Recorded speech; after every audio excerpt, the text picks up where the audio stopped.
শীতকাল একা একা বসে থাকতে ভালোই লাগে।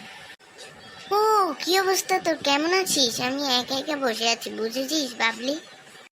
আচ্ছা বুঝেছিস, একটু বাইরে গেছিলাম তো বেড়াইতে ফুপির বাসায়, এই জন্য একটু কয়েকদিন লেট হয়েছে দেখা করতাম।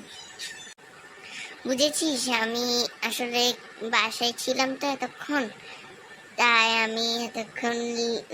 আচ্ছা তোকে নাই বলি এটা। কি রে, তোর বাবা? হ্যাঁ, বাবা দেখি পিছনে, কি সত্যি পিছনেই আমার? তাহলে নিজেই দেখে নে। বাবা তুমি এখানে?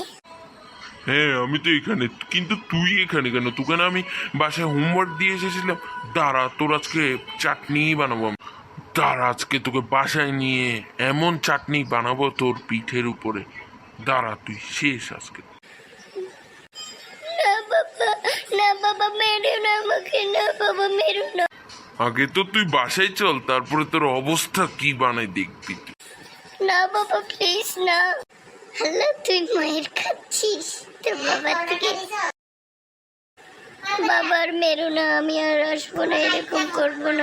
আচ্ছা আগে তুই বাসায় চল, তোর অবস্থা আমি করছি। লাইক তাহলে গাইজ, ওরা তো দেখলেনি মায়ের খেতে খেতে চলে গেল। তাহলে গাইজ আপনারা সাবস্ক্রাইব, লাইক এবং শেয়ার করে দিন। আসসালামু আলাইকুম।